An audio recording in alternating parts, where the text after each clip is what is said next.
Prête-moi ta plume. Texte choisi et lu par Rachida Mansour. Prête-moi ta plume, émission réalisée par Soubir Ketani.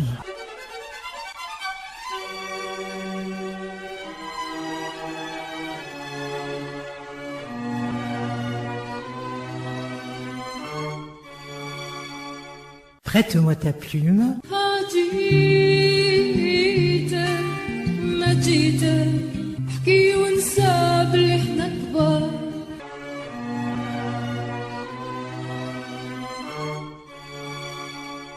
Amis auditrices, amis auditeurs, bonsoir. Nous avons choisi pour ce soir un auteur qui mérite d'être connu par les jeunes générations et qui s'appelle Rabah Bellamri. En tout cas, il a marqué la nôtre. C'est un récit d'enfance qu'il a appelé Le soleil sous le tamis, et Jean Desjeux, donc un des premiers critiques littéraires qui se soit intéressé à la littérature algérienne de langue française, en dit la chose suivante. Le récit de Bellamri, Le soleil sous le tamis, est plein de spontanéité, de fraîcheur, de vérité. Son vocabulaire ne manque parfois pas de verdeur que d'aucuns trouveront peut-être osée. Disons que cette verdeur est audacieuse et qu'elle fait partie, elle aussi, de l'authenticité et de la vérité du récit. L'auteur appelle un chat, comme le font les jeunes auteurs maghrébins d'aujourd'hui en général. Les réalités étant ce qu'elles sont, il n'est pas question de cacher le soleil avec un tamis. Prête-moi ta plume. L'inconscience et la brutalité accompagnaient régulièrement nos jeux.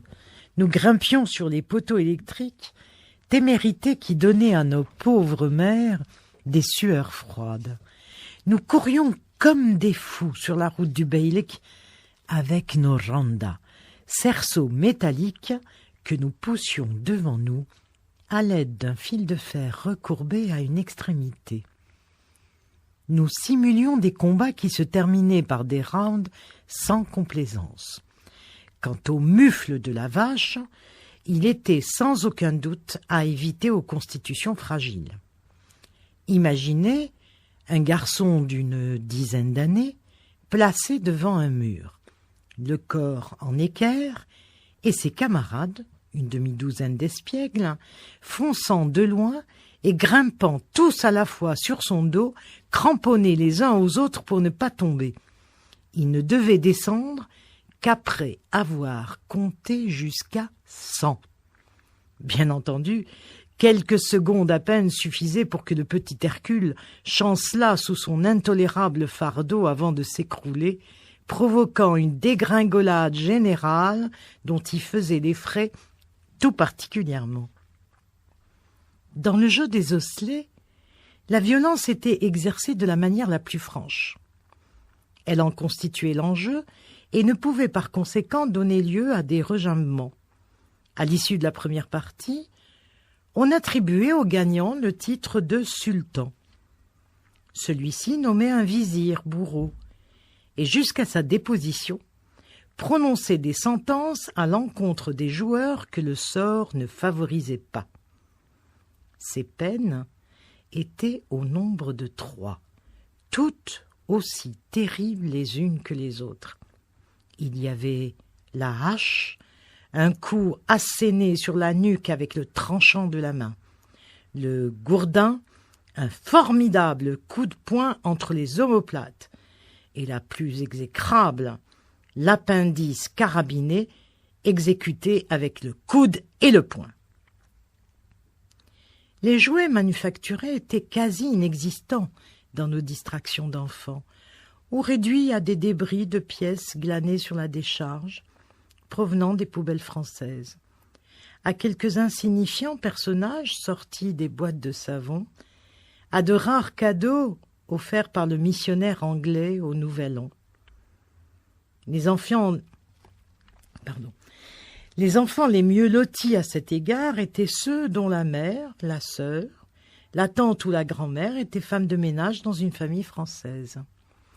Ils héritaient en effet de tous les jouets dédaignés par le petit Français parce que, tant soit peu cabossés, détraqués ou simplement victimes d'un sentiment de lassitude.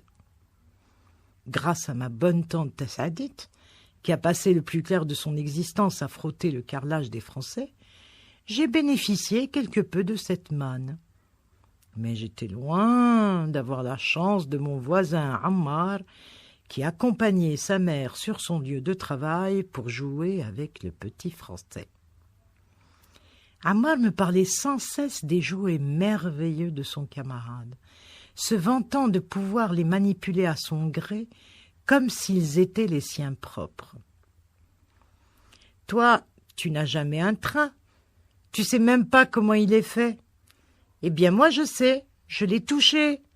Je l'ai vu marcher sur ses baguettes. Et le singe qui danse tout seul, tu ne l'as jamais vu. Ne mens pas. Il n'y a que les enfants des Français qui ont un singe qui danse. Il me fait beaucoup rire. Je le préfère au serpent qui rampe tout seul.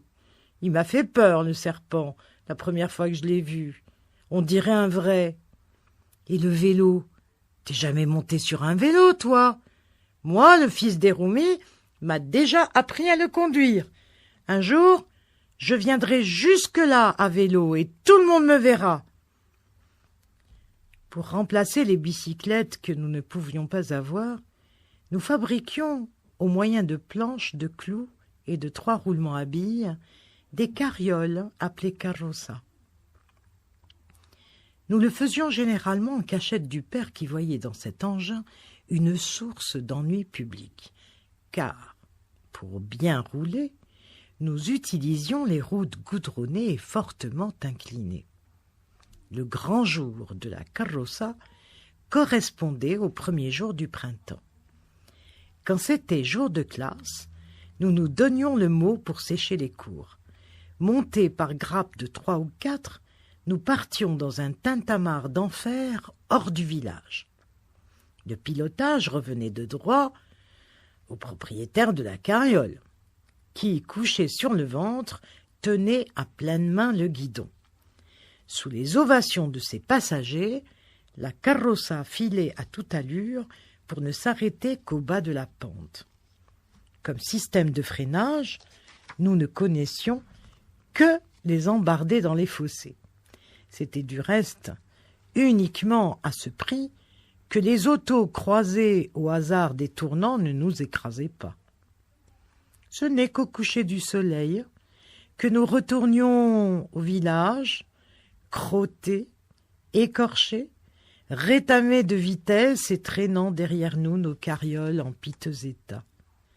Nous n'oublions jamais de ramener à nos mères un bouquet de narcisses pour nous ménager une fois de plus leur indulgence.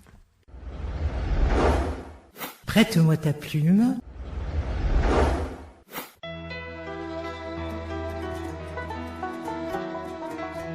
حبيت اليوم نغني عليك ياللي ديما في بالي في بالي زمان داني بعيد عليك يا جزاير يا بلادي بلادي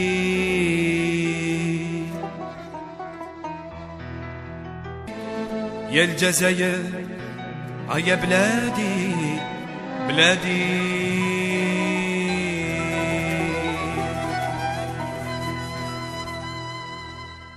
Amis auditrices, amis auditeurs, bonsoir. Après Dib et Mourad Jebel à l'occasion, nous voudrions prendre cette fois-ci des textes plus courts et avoir votre avis sur notre page Facebook qui porte le même nom que l'émission « Prête-moi ta plume ». Alors dites-nous vite si vous préférez ce genre de texte plus court ou des œuvres plus complètes. Si vous préférez des textes plus récents ou des textes classiques, plus anciens, s'il vous plaît. Et aujourd'hui, eh bien, c'est Zoubir qui a choisi le menu. Et il avait envie que je vous lise quelques contes, choisis par lui. Prête-moi ta plume. Il était une fois une femme qui se désolait de n'avoir pas d'enfant. Un jour, Alors qu'elle cuisinait, elle aperçut un tout petit serpent au fond de la cheminée. Elle le trouva si mignon qu'elle dit tout haut: « Oh mon Dieu, si seulement j'avais un enfant, même si c'était un serpent !» Chose incroyable, son vœu fut exaucé, et 9 mois après, elle mit au monde un petit serpent. Malgré le désagrément éprouvé par cette naissance, les parents le nommèrent Sami et lui donnèrent toute leur affection. Toutefois, ils s'accordèrent de le garder caché dans la maison. Mais Sami, bien qu'obéissant, se montra vite exigeant. Un jour, après avoir regardé par la fenêtre, il interpella sa mère.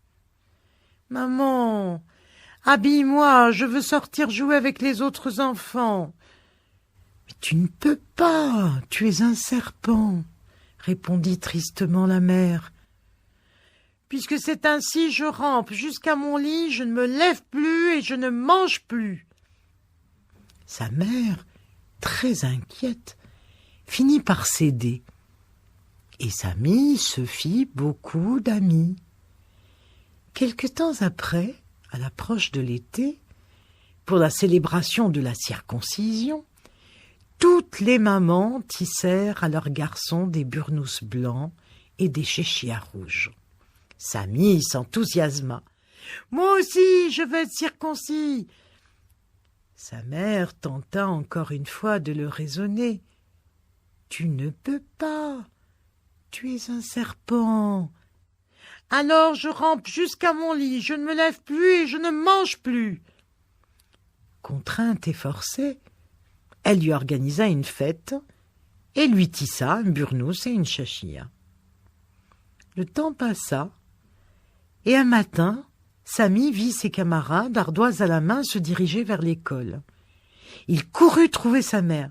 « Je veux étudier comme mes amis. »« Tu ne peux pas, tu es un serpent. »« Alors je rampe jusqu'à mon lit, je ne me lève plus et je ne mange plus. » Ses parents se concertèrent et son père le conduisit chez le maître d'école, qui fort heureusement accepta de l'inscrire.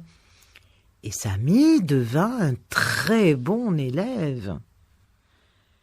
Longtemps après, alors que tous les enfants avaient grandi, une grande course de chevaux s'organisa. Chaque jeune homme devait y participer. Les jeunes filles, joliment parées, attendaient sur la ligne d'arrivée. Le champion serait choisi comme époux par la plus belle de toutes. Sami se préparait d'être de la partie quand sa mère lui dit « Tu ne peux pas, tu es un serpent. »« Alors je rampe jusqu'à mon lit, je ne me lève plus et je ne mange plus. » Finalement, son père lui harnacha un magnifique cheval, et Sami provoqua la surprise en arrivant le premier. « Hurrah! Sami est notre champion !» cria la foule. Hélas, aucune des filles ne voulut de lui comme mari. Inconsolable, Sami rampa et se glissa sous les couvertures. Il menaça de ne plus s'alimenter jusqu'au jour où on lui trouverait une fiancée. Sa mère, contrainte et forcée, munie d'un panier garni de cadeaux, se mit à la recherche d'une jeune fille à marier. Elle en trouva une, et le mariage s'organisa. Le soir des noces, on introduisit la mariée vêtue de sa robe blanche dans la chambre nuptiale et on l'installa sur le lit. Sami, qui était caché sur la poutre du plafond, se laissa tomber dans son giron. La pauvre fille s'enfuit en hurlant « Au secours, un serpent !» Samy retourna se coucher, refusa de manger. Sa mère, désespérée, reprit son panier et demanda la main d'une autre jeune fille. Le soir du mariage, Samy se laissa de nouveau tomber dans le giron de la mariée. Celle-ci, contrairement à la précédente, le prit dans ses mains et dit avec tendresse : « Si c'est cela le mari que le ciel m'envoie, il est le bienvenu. » Dès qu'elle prononça ces mots, un miracle se produisit. Le serpent se mua en magnifique jeune homme. Il se vêtut d'un burnous blanc, se coiffa d'une chéchia rouge et se présenta devant les invités au bras de sa femme. Tout le monde était ravi et la fête dura plusieurs jours et plusieurs nuits. Vous pouvez me croire, car j'y étais. Mon histoire a disparu et moi, je suis revenue. Prête-moi ta plume.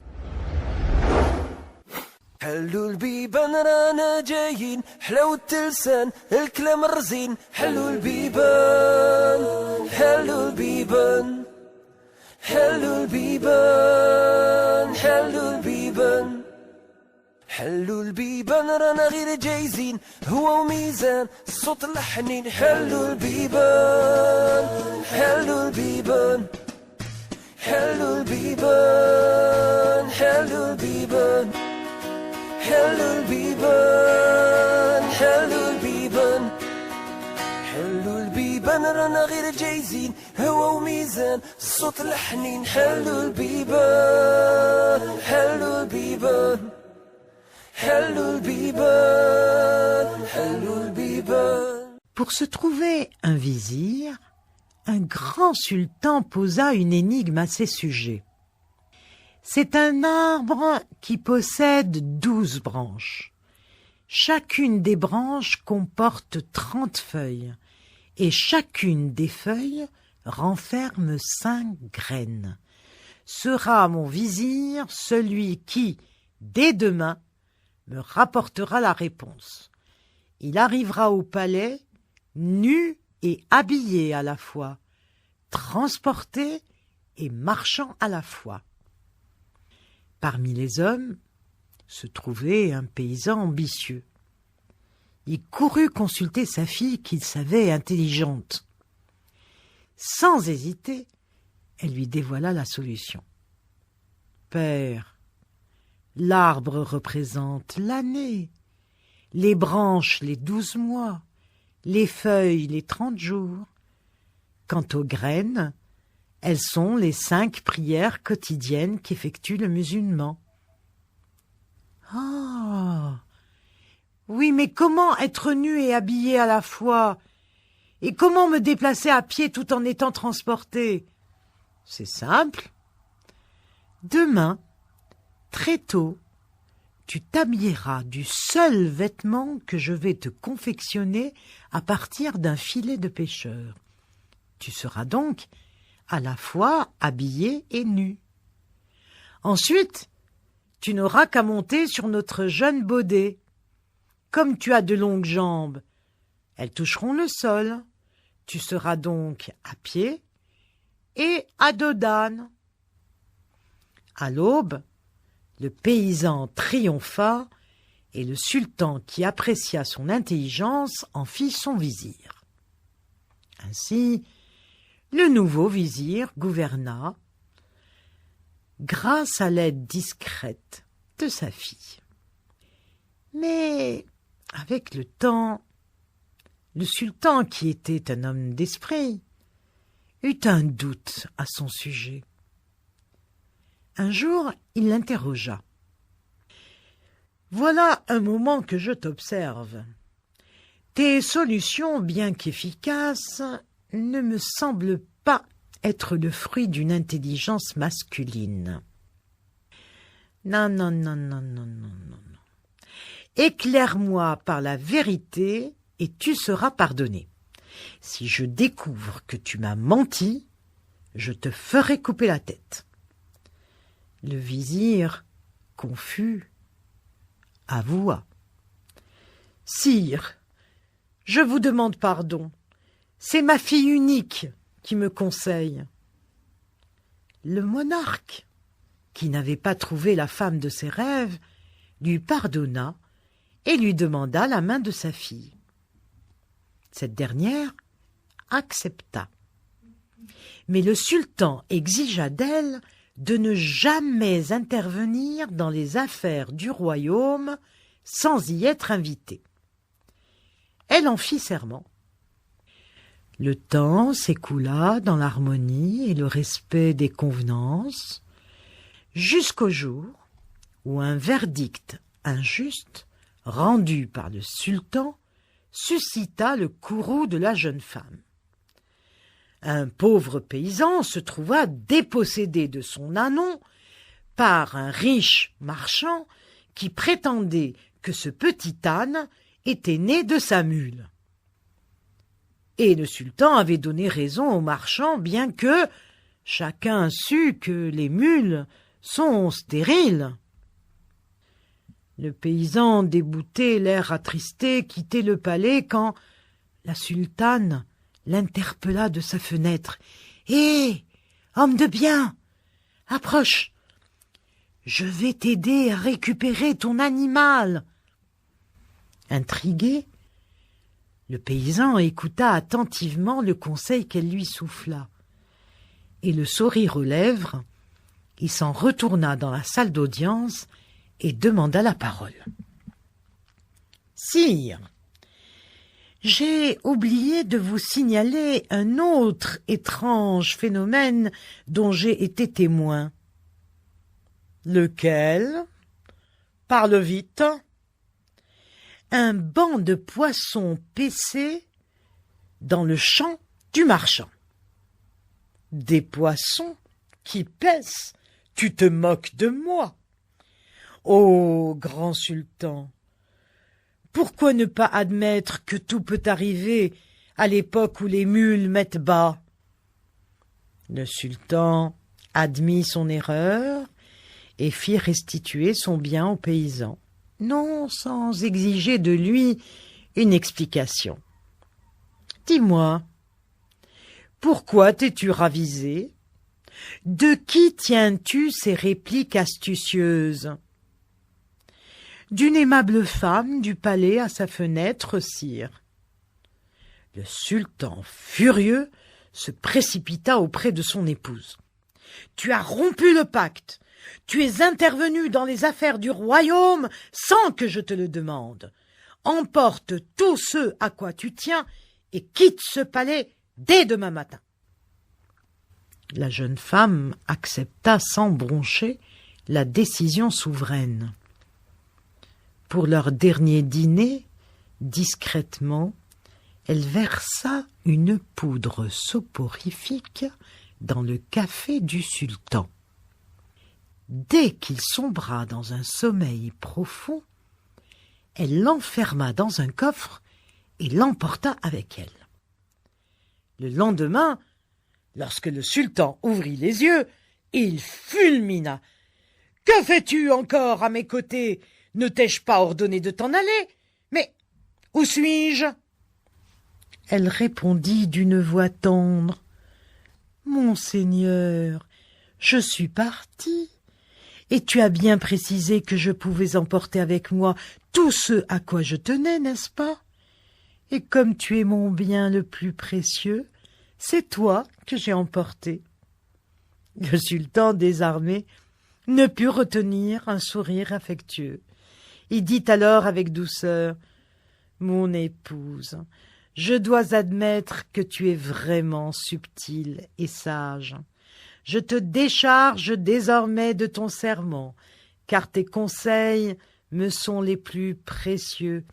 Retournons chez nous à présent. » Mon histoire a suivi le cours de la rivière, et moi, je suis resté avec les seigneurs.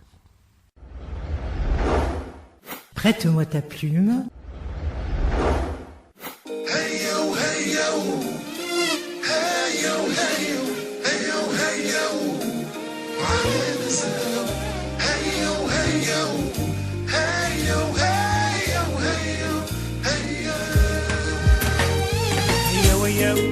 ومعانا نزهة وسلامي للي جاو معانا صراني وحبابي وشباب كيما حبوا يلقاو ربو الحنا وغناو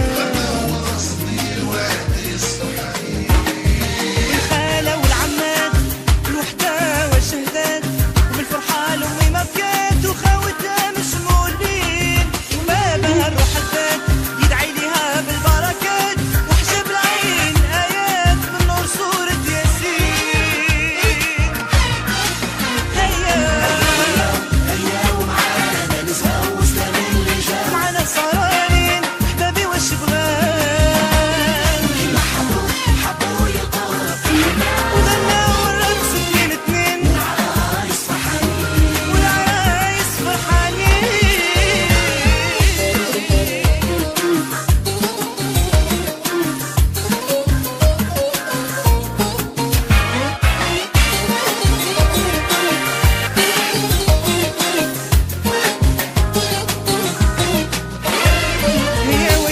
هيا ومعانا نزهة وسلامي اللي جاو معانا سهراني نبي والشباب كيما حبوا يلقاو ربطوا الحلا وغناو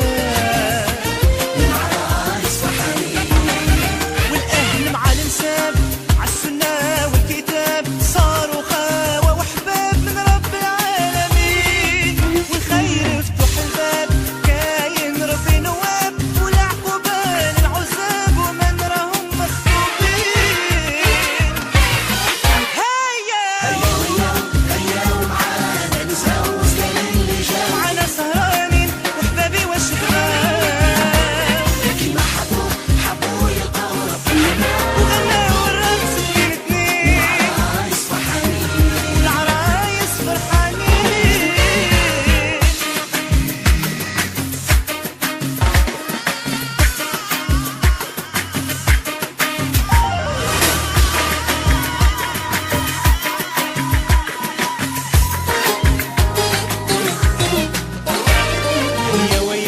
هيا ومعانا نزهة وسلامي اللي جاو معانا سهراني وحبابي والشباب كيما حبوا يلقاو ربو الحلا وغناو العيطة شاويراي والقلاوي مع هياي وللشعب راني جاي والقبايلي تغراتي معاي والسطايفي وين هواي وصبوا القهوة والشاي والحلوى بال الزين هيا ومعانا نزهة وسلامي اللي جا معانا سهرانين حبابي والشبغان كيما حبوا يلقاو ربنا وغناو الرقص اتنين اتنين والعرايس فرحانين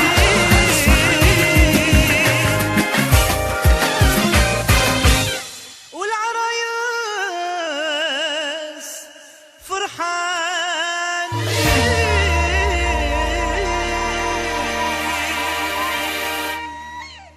Dans la tribu nomade des Banu Hillel, le jeune Dieb, fils du chef Ghanem, était le meilleur des bergers. Rusé, grand cavalier, il maniait le sabre, parlait aux plantes et interrogeait le sable.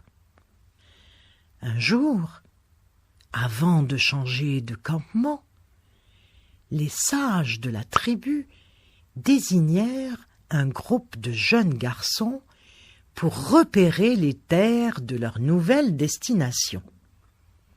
C'était une épreuve d'initiation. Fiers d'entrer ainsi dans le cercle étroit des initiés, ils enfourchèrent leurs chevaux et galopèrent à bride abattue. Quelques jours après, ils revinrent fourbus de fatigue. Pressés de se reposer, ils entravèrent leur monture en aval de la réunion des sages qui les attendait. Seul, parmi eux, Dhieb prit la peine d'entraver sa jument en amont et fit les salutations d'usage avant de rejoindre la tente de ses parents. Un peu plus tard, les jeunes se présentèrent dignement devant leurs aînés qui les interrogèrent.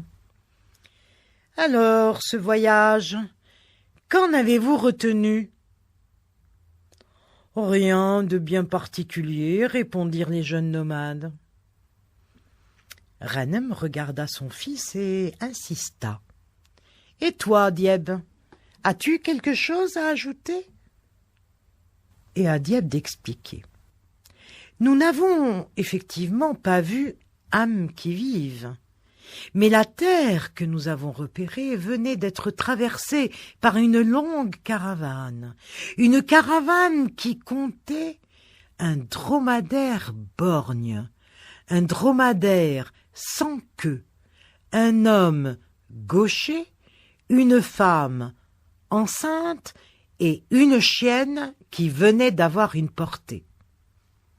Les anciens qui savaient la marque de la lignée tendirent leurs oreilles afin de n'en rien rater. « Comment peux-tu être si précis alors qu'il n'y avait pas âme qui vive ?» Et Dhieb, inclinant légèrement la tête vers le bas en signe de respect, continua. Les traces de la caravane sur le sol étaient visibles. Quant au reste, voici mes observations. Le dromadaire était borgne, car sur le bord de la route, l'herbe n'était broutée que d'un seul côté, preuve que l'animal ne voit que d'un œil. L'autre dromadaire était sans queue, car il était le seul à avoir les crottes alignées, preuve qu'il ne pouvait les disperser en agitant la queue. « Et l'homme gaucher, et la femme enceinte ?» insista un homme de l'assemblée. « Le sable parle. Comme vous le savez, les nomades ne se séparent jamais de leurs bâtons, prêts à se battre en cas de danger. L'un d'entre eux qui suivait à pied portait constamment le sien de la main gauche.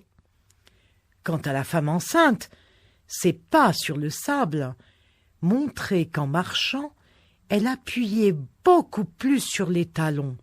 Seule une femme alourdie par sa grossesse marche ainsi. « Et comment as-tu deviné que la chienne de cette tribu venait d'avoir des petits ?» La chienne qui suivait marchait par moments sur ses pattes arrière seulement, preuve qu'elle s'agrippait à une bête sur laquelle était posée sa portée. Cela, chez les chiens, nous l'avons tous constaté. Les sages qui étaient en admiration posèrent une dernière question.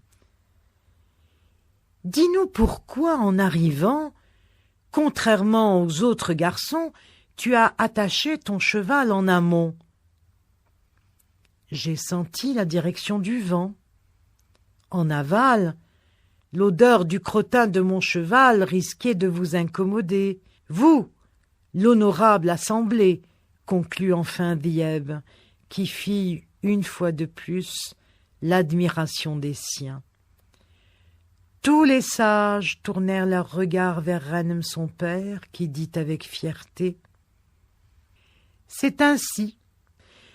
Pour saisir ce qui est hors de portée, le héros hilalien possède sa main, son sabre, mais également le bord de ses cils. » De nos jours encore, les récits des élégantes hardiesses de Dhieb enchantent petits et grands.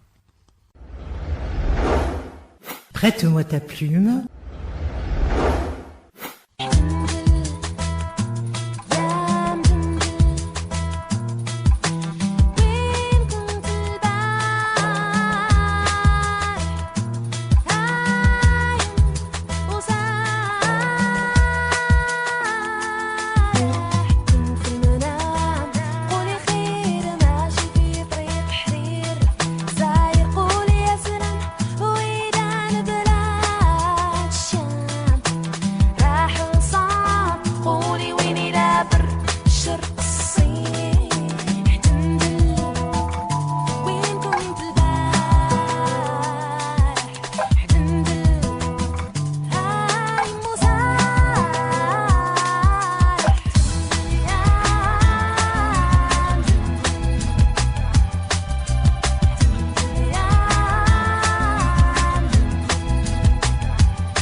لا تعود قولي هيات أيامي ذيك الماضيات لا ندور قولي بح عاد ولا بالرياح حبي ما تقولي يا ماما عاودوا لأفغانستان حتمت الليل وين كنت البارح حتمت الليل هاي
Alors, on ne pouvait faire de séance de contes sans vous proposer un conte kabyle ou berbère, en tout cas.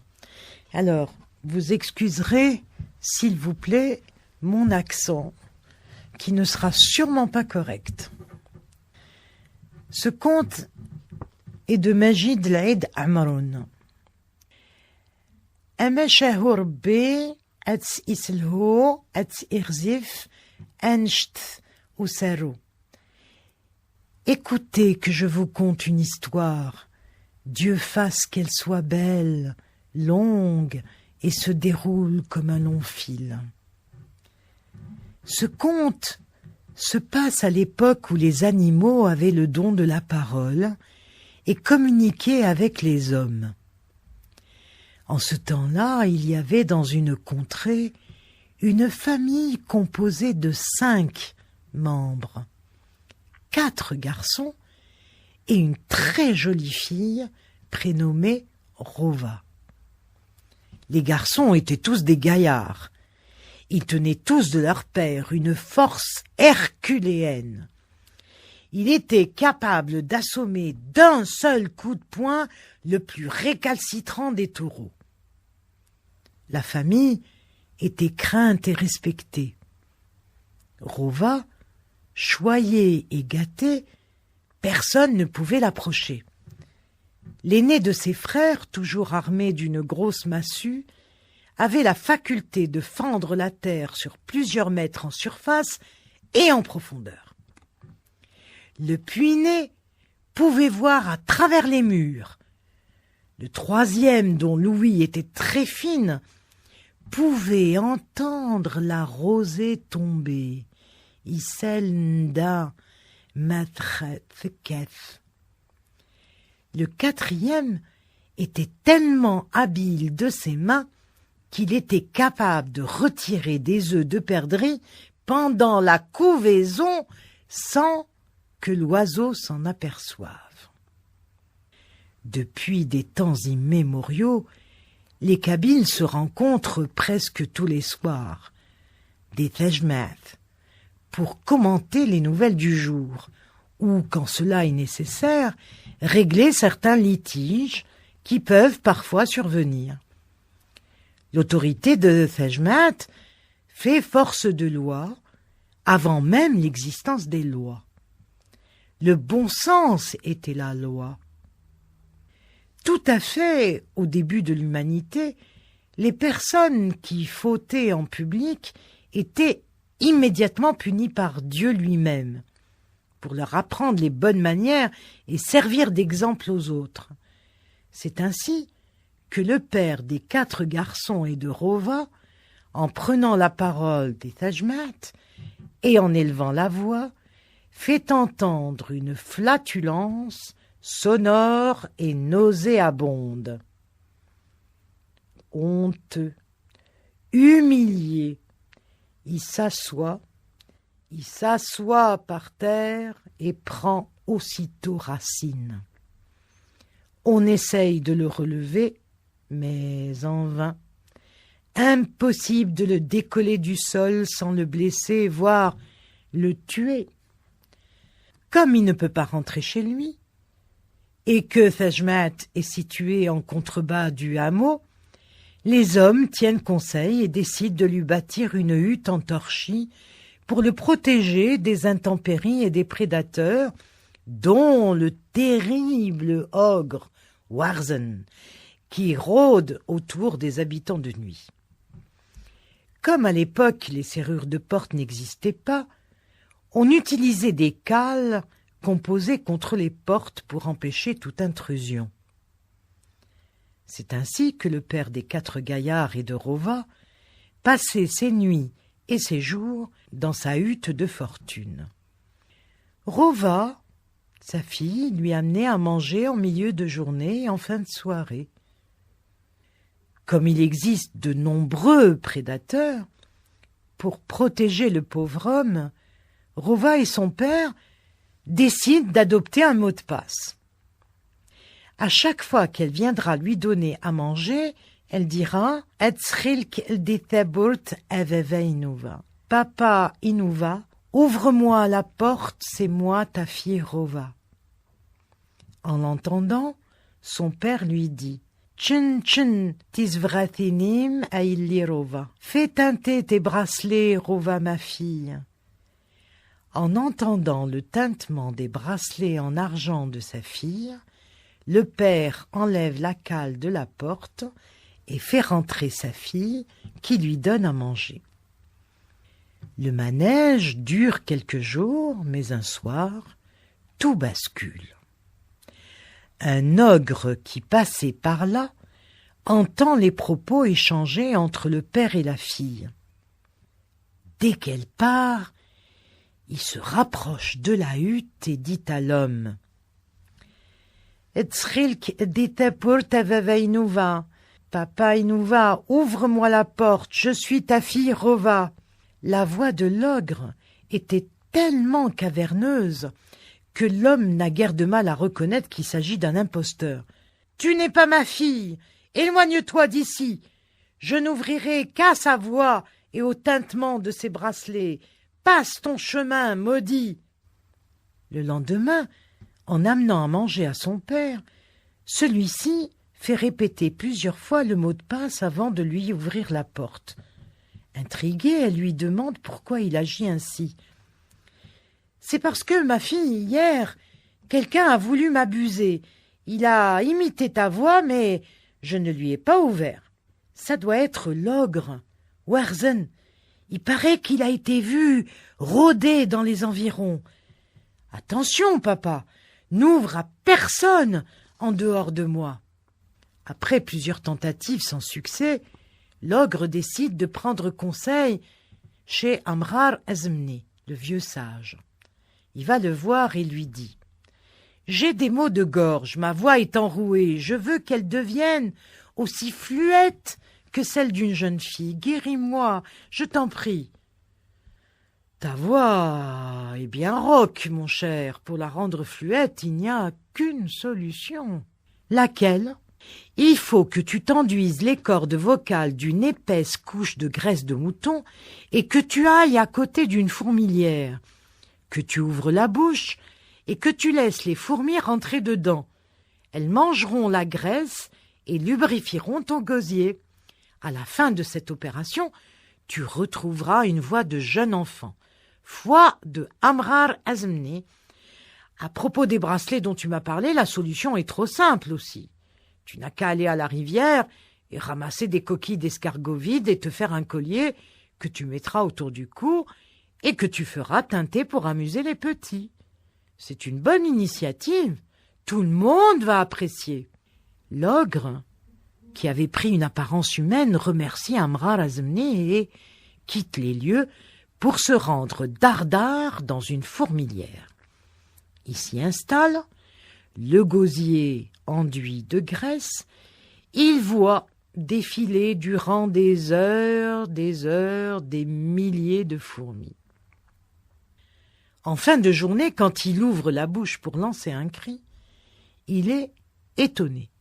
Sa voix était aussi fluette que celle d'une petite fille. Secouant son collier, il produit le même bruit que les brasiles de Rova. Très content du résultat, dès le soir venu, il se rend à la hutte, tape à la porte et dit à l'homme emprisonné « Veveinouva, ouvre-moi la porte, c'est moi, ta fille Rova !» Pour éviter toute mauvaise surprise, le père lui dit « Fais teinter tes bracelets, Rova ma fille !» La première épreuve passée avec succès, l'ogre fait teinter son collier, dont le tintement ressemble à s'y méprendre à celui des bracelets de Rova. Abusé, le père enlève la cale de la porte pour faire rentrer sa fille.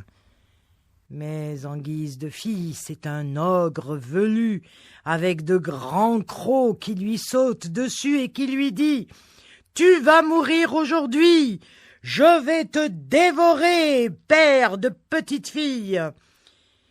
Par où veux-tu que je commence à te déguster? Par la tête ou par les pieds? Commence par les pieds qui ne peuvent bouger. L'ogre commence à le dévorer. Dès qu'il arrive au tronc, Rova arrive. En trouvant la porte ouverte, elle laisse tomber le plat et lance un cri d'effroi. Malgré sa peur, elle jette un coup d'œil dedans et aperçoit la bête immonde qui dévore son papa. Ne pouvant rien faire pour lui, elle prend ses jambes à son cou pour avertir les villageois. Mais après avoir fait seulement quelques enjambées, elle est rattrapée. L'ogre l'attache à l'aide de ses longs poils et continue son horrible repas. Il l'emmène ensuite dans sa tanière pour s'en servir de repas quand il aura faim. Sachant le sort qui l'attend, Rova se met à crier à gorge déployée comme une écorchée vive à laquelle on enlève la peau. Ces cris arrivent aux oreilles de son troisième frère, celui qui a l'ouïe fine et capable d'entendre la rosée tomber. Dressant les oreilles, il dit à ses frères « Quelque chose de grave est arrivé à Rova. Il faut que nous allions de ce pas la délivrer. Ce n'est pas dans ses habitudes de traîner dehors à la tombée de la nuit. » Mus par un mauvais pressentiment, ils se rendent tous les quatre à la hutte construite autour de leur père. Ils ne trouvent que du sang et des ossements d'hommes. Point de corps de Rova. Le garçon à l'ouïe fine dit à ses frères « Notre sœur n'est pas encore morte. L'ogre l'a enlevée. Il nous faut la délivrer avant qu'il ne soit trop tard. Les cris qu'elle pousse vont me guider. » Et c'est ainsi que Rova fut retrouvée saine et sauve dans une grotte servant de tanière à l'horrible animal parti pour chasser. Il la trouve attachée avec les poils très solides de l'ogre aux poignets et aux pieds. Elle est tellement contente de voir ses frères au grand complet qu'elle éclate en sanglots, et elle leur apprend que l'ogre veut l'épouser et qu'elle ne veut pas de lui. « Ne t'en fais pas, petite sœur, nous allons te délivrer, et nous allons le tuer, venger notre père dévoré. » Pour ne pas donner l'éveil à l'ogre, ils laissent leur sœur attachée et se mettent à l'affût.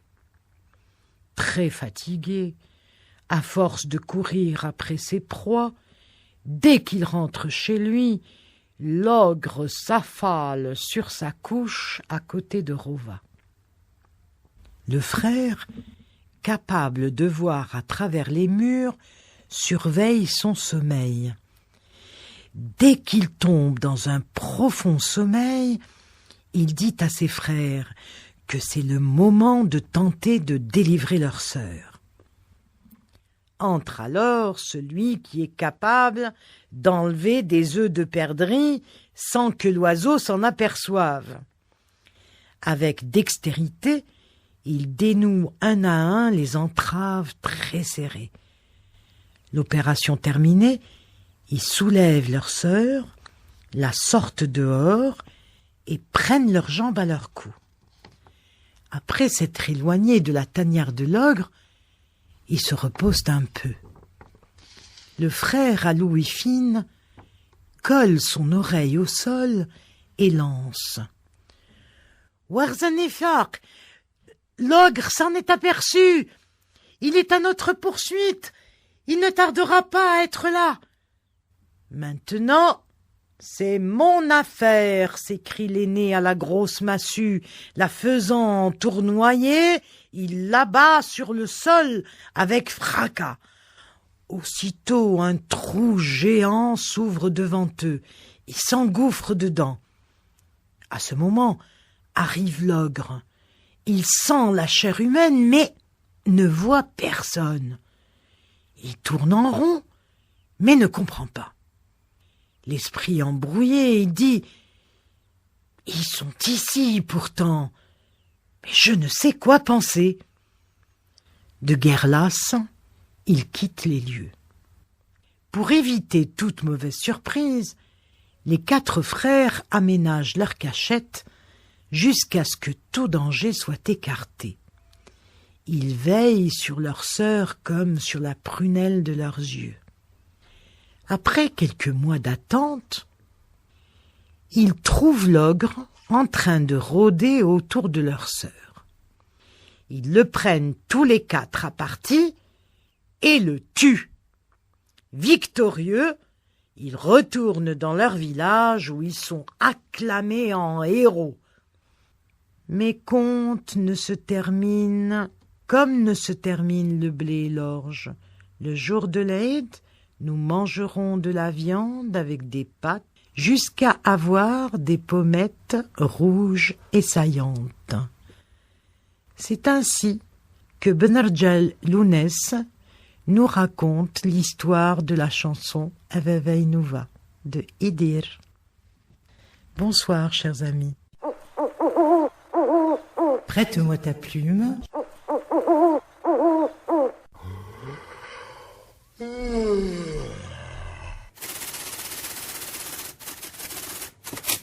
Prête-moi ta plume. Texte choisi et lu par Rachida Monsef. Prête-moi ta plume. Émission réalisée par Souber Ketani.